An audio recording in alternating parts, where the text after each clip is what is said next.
오늘은 사무엘하 2장입니다.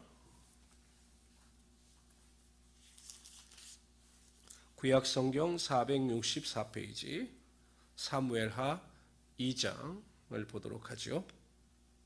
먼저 우리 1절부터 7절까지 우리 한 목소리로 다 읽겠습니다. 1절부터 7절입니다. 그 후에 다윗이 여호와께 여쭈아뢰되 내가 유다 한 성읍으로 올라가리이까? 여호와께서 이르시되 올라가라. 다윗이 아뢰되 어디로 가리이까? 이르시되 헤브론으로 갈지니라. 다윗이 그의 두 아내 이스라엘 여인 아히노암과 갈멜 사람 나발의 아내였던 아비가일을 데리고 그리로 올라갈 때 또 자기와 함께한 추종자들과 그들의 가족들을 다윗이 다 데리고 올라가서 헤브론 각 성읍에 살게 하니라. 유다 사람들이 와서 거기서 다윗에게 기름을 부어 유다 족속의 왕으로 삼았더라. 어떤 사람이 다윗에게 말하여 이르되 사울을 장사한 사람은 길앗 야베스 사람들이다 하매 다윗이 길앗 야베스 사람들에게 전령들을 보내 그들에게 이르되 너희가 너희 주 사울에게 이처럼 은혜를 베풀어 그를 장사하였으니 여호와께 복을 받을지어다. 너희가 이 일을 하였으니 이제 여호와께서 은혜와 진리로 너에게 베푸시기를 원하고 나도 이 선한 일을 너에게 갚으리니 이제 너희는 손을 강하게 하고 담지어다. 너희 주 사울이 죽었고 또 유다 족속이 내게 기름을 부어 그들의 왕으로 삼았음이니라 하니라.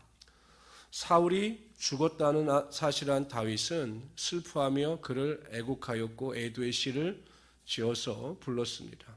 그리고 난 뒤에 다윗은 과연 어떻게 행동을 취할 것인가에 대하여 하나님께 여쭙습니다. 지금 블레셋 스글락성에 머물고 있기 때문에 어떻게 할 것인가에 대해서 하나님께 여쭌 거죠. 여러분 어찌 보면 뭐 당연한 거죠. 우리가 하나님께 여쭙지 않아도 이제 사울 왕이 죽었으니까 유다 땅으로 올라가는 것은 당연한 수순입니다. 그러나 다윗은 당연하게 여기는 것조차 하나님께 여쭙습니다. 하나님 올라갈까요? 라고 여쭙습니다. 올라가라. 또 여쭙니다. 어디로 갈까요? 헤브론으로 가라. 이렇게 하나님께서 응답하여 주신 거죠. 다윗은 철저하게 하나에서부터 열까지 자신의 생각과 경험과 판단을 의지하는 자가 아니라 하나님의 뜻을 묻고 하나님의 인도하심을 구하는 자였습니다. 그런데 여러분 결과적으로 보십시오. 유다 땅인 헤브론으로 올라가니 그 유다 사람들이 다윗을 왕으로 세웠습니다. 그러니까 다윗 스스로가 내가 왕이 되어야 되겠다 한 것이 아니라 백성들이 모여서 다윗을 왕으로 추대한 거죠. 얼마나 영광스럽습니까? 다른 사람들에 의하여 왕으로 세워지는 모습을 우리가 상상해 볼 때 참으로 은혜로운 모습입니다. 이처럼 우리가 때를 정하고 우리의 방법대로 행하는 것이 아니라 하나님의 때를 기다리고 하나님의 도우심을 구하며 하나님의 인도하심 가운데 순종하게 되면 하나님께서 가장 좋은 방법으로 가장 좋은 때 하나님의 능력이 나타나게 하여 주시는 겁니다. 한편 오늘 본문에 보면 누군가가 다윗에게 길앗 야베스 사람들이 사울 왕의 시신을 가져다 장사 지낸 일을 이야기합니다. 그 이야기를 듣고 참 다윗은 오지랖이 넓은 사람입니다. 또 불러다가 그들을 위로하는데 7절에 보면 너희는 손을 강하고 담대히 할지어다 이렇게 이야기합니다. 그 의미는 무엇이냐? 사울 왕이 너희들을 지키고 보호하였듯이 내가 너희를 지키고 보호할 것이다. 그들과 함께 약속하는 것입니다. 다윗은 기본적으로 선한 성품을 가진 자였습니다. 선한 마음을 가진 자였습니다. 그래서 하나님께서 그 선한 마음을 보시고 그를 택하시고 하나님의 능력을 주신 것입니다. 우리 모든 성도님들은 어찌하든지 간에 마음속에 악은 담지 마시고 항상 하나님의 선한 마음을 가지고 살아가시는 우리 성도들이 되시기를 바랍니다. 그러면 하나님께서 그 마음의 중심을 보시고 하나님의 축복과 능력이 반드시 임하게 하여 주실 것입니다. 우리 8절부터 3장 1절까지 읽도록 하는데요. 여기는 어떤 내용이 나오냐면 이제 헤브론에서 유다의 왕이 된 다윗과 사울의 아들 이스보셋 사이에 전쟁이 일어나는 이야기가 나옵니다. 그런데 결론적으로 3장 1절에 딱 결론이 나와요. 우리 다 같이 읽어봅시다. 8절부터 있습니다. 사울의 군사령관 네리 아들 아브넬이 이미 사울의 아들 이스보셋을 데리고 마하나임으로 건너가 길르앗과 아술과 이스라엘과 에브라임과 베냐민과 온 이스라엘의 왕으로 삼았더라. 사울의 아들이 이스보셋이 이스라엘 왕이 될 때 나이가 40세이며 2해 동안 왕위에 있으니라. 유다 족속은 다윗을 따르니 다윗이 헤브론에서 유다 족속의 왕이 된 날수는 7년 6개월. 그러니까 유다 지파만 다윗을 따랐고 나머지 지파들은 다 이스보셋을 왕으로 세운 겁니다. 12절부터 읽읍시다. 넬의 아들 아브넬과 사울의 아들 이스보셋의 신복들은 마하나임에서 나와 기브온에 이르고 수루아의 아들 요압과 다윗의 신복들도 나와 기브온 목가에서 그들을 만나 함께 앉으니 이는 못 이쪽이요 그는 못 저쪽이라. 아브넬이 요압에게 이르되 원하건대 청년들에게 일어서서 우리 앞에서 겨루게 하자. 요압이 이르되 일어나게 하자 하며 그들이 일어나 그 수대로 나아가 베냐민과 사울의 아들 이스보셋의 편에 12명이요 다윗의 신복 중에 12명이라. 각각 상대방의 머리를 잡고 칼로 상대방의 옆구리를 찌르매 일제히 쓰러진지라. 그러므로 그것을 헬갓 핫수름이라 일컬었으며 기브온에 있더라. 그날의 싸움이 심히 맹렬하더니 아브넬과 이스라엘 사람들이 다윗의 신복들 앞에서 패하니라. 그곳에 수르아의 아들 요압과 아비새와 아사엘이 있었는데 아사엘의 발은 들로르같이 빠르더라. 아사엘이 아브넬을 쫓아 달려가 좌우로 치우치지 않고 아브넬의 뒤를 쫓으니 아브넬이 뒤를 돌아보며 이르되 아사엘아 너냐 대답하되 나로다. 아브넬이 그에게 이르되 너는 왼쪽으로나 오른쪽으로나 가서 청년 하나를 붙잡아 그의 군복을 빼앗으라 하되 아사엘이 그렇게 하기를 원하지 아니하고 그의 뒤를 쫓으매 아브넬이 다시 아사엘에게 이르되 너는 나 쫓기를 그치라. 내가 너를 쳐서 땅에 엎드러지게 할 까닭이 무엇이냐.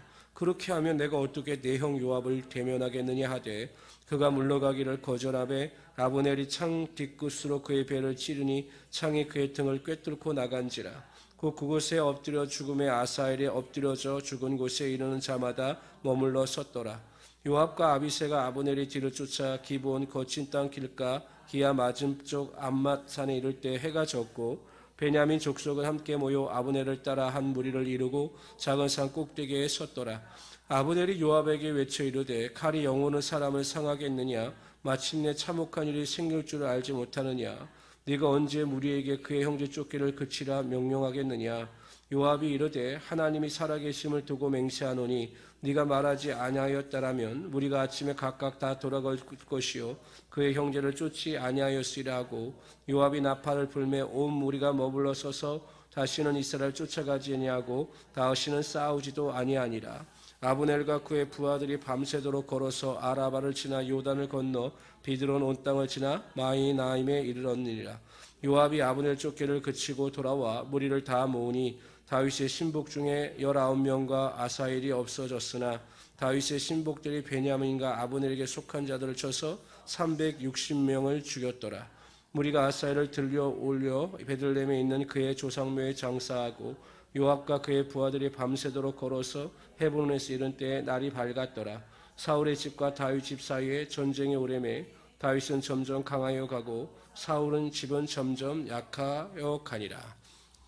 다윗과 이스보셋 사이에 전쟁이 일어났습니다. 전쟁의 결과를 보면 31절에 보면 다윗의 신복들은 20명이 죽었고 이스보셋에 속한 자들은 360명이 죽었습니다. 그러니까 18배나 더 많은 숫자가 죽은 거죠. 그런데 이제 안타까운 사실은 요압의 막내 동생인 아사엘이 아브넬의 칼에 죽임을 맞이하게 됩니다. 결국 요압은 이때 아브넬에 대하여 악한 마음을 품고 후에 아브넬을 살해하게 되죠. 그런데 결국 하나님께서 내린 결론, 성경이 내린 결론은 왜 어떻게 다윗의 군사들이 큰 승리를 거둘 수 있었느냐에 대한 결론을 이렇게 내립니다. 하나님께서 그들과 함께 하심에 다윗은 점점 강하여지고 사울의 집은 약하여 가니라. 물론 하나님이라고 하는 말은 나와 있지 않지만 다윗이 강하여진 이유는 하나입니다. 하나님께서 다윗과 함께하여 주셨기 때문에 다윗이 점점 강하여질 수 있었기 때문입니다. 하나님께서 항상 우리 편이 되어주시면, 그래서 나와 함께 하시면 우리 또한 언제든지 강하여질 수 있고 모든 문제와 환난 앞에서 넉넉히 이기며 살아갈 수 있게 되는 것이죠. 우리가 이 세상을 살아갈 때 얼마나 많은 유혹과 사단의 공격이 있습니까? 그래서 그것 때문에 넘어지기도 하고 또는 그것 때문에 쓰러지기도 합니다. 그러나 하나님께서 나와 함께 하셔서 나의 편이 되어주시면 우리가 모든 것을 반드시 넉넉히 이기며 살아갈 수 있게 되는 것이죠. 그럼 하나님께서 나의 편이 되어주신다는 의미가 무엇인가? 예수님께서 말씀하실 때 다른 보혜사 성령을 약속하셨고 성령이 항상 우리와 함께 하실 때 우리에게 권능이 반드시 나타나게 되는 것입니다. 우리가 어제 수요 강의 때도 살펴보았지만 사도 바울이 약할 때, 정말 약할 때, 두려울 때 성령을 의지하여 사역을 감당했고 성령께서 권능을 허락하심에 고린도 지역에서 선교의 장을 펼쳐 나갈 수 있었던 것입니다. 우리 모든 성도님들은 항상 무슨 일이든지 자나깨나 성령께서 나와 함께 하시고 성령의 충만함의 능력으로 권능과 존귀를 쫓아 살아갈 수 있게 해달라고 매일 기도하시는 우리 성도들이 되시기를 바랍니다. 그러면 하나님께서 성령을 통해서 우리와 함께 하심으로 우리도 다윗처럼 점점 강하여지고 하나님의 영광을 드러내게 될 것입니다. 이러한 성도들이 되시기를 주님의 이름으로 축원합니다.